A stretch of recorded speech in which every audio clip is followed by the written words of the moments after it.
U.S. News & World Report just released its 2018 college rankings, an annual event the magazine holds up as a useful exercise in data collection and numbers crunching.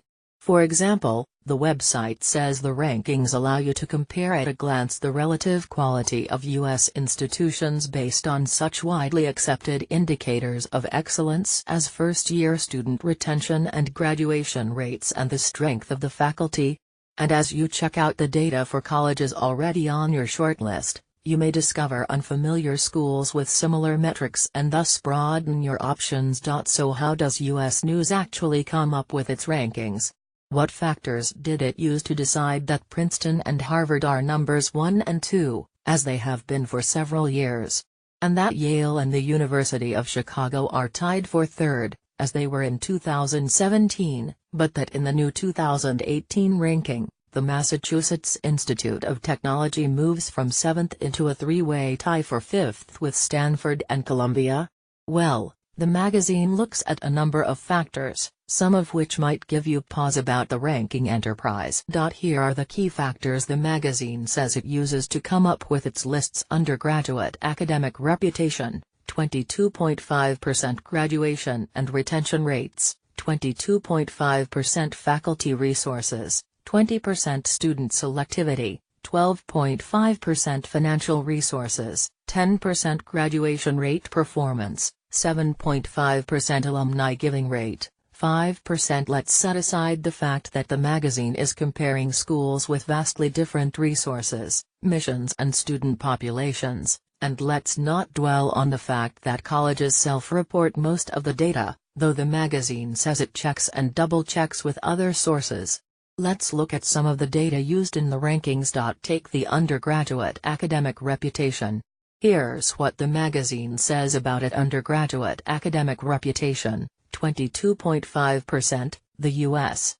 News formula gives weight to the opinions of those in a position to judge a school's undergraduate academic excellence.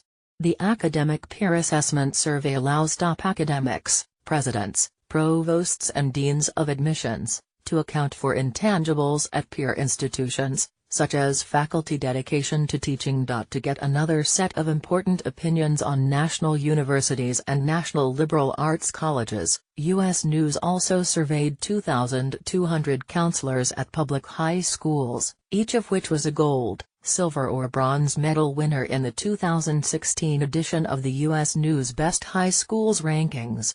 The counselors surveyed represent every state and the District of Columbia. That means one of the two factors with the most weight is based on subjective views by, among others, presidents, provosts and deans of admissions of rival institutions. Some presidents, provosts and admissions deans have told me over the years that they don't fill out the forms themselves because they don't really have a deep understanding of other schools' programs.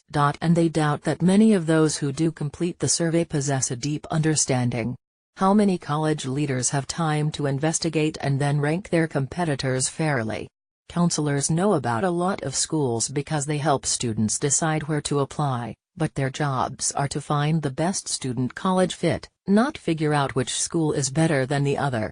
Besides, the 2018 rankings include data on more than 1,800 colleges and universities, including nearly 1,400 that were ranked.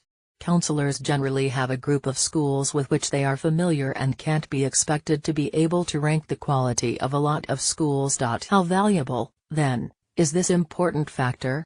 Then there's the student selectivity factor. The magazine says this about that student selectivity: 12.5%, a school's academic atmosphere is determined in part by students' abilities and ambitions. This measure has three components. U.S. News factors in the admissions test scores for all enrollees who took the SAT critical reading and math portions and the composite ACT, 65% of the selectivity score.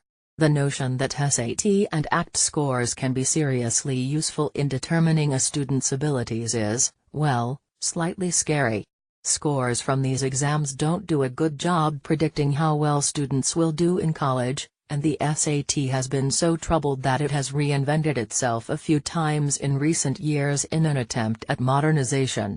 There is also something called test anxiety, which causes very smart and ambitious students to do poorly on high-stakes tests, and, of course, some kids do poorly because of external factors that don't indicate their actual abilities. Those scores account for 65% of the student selective factor.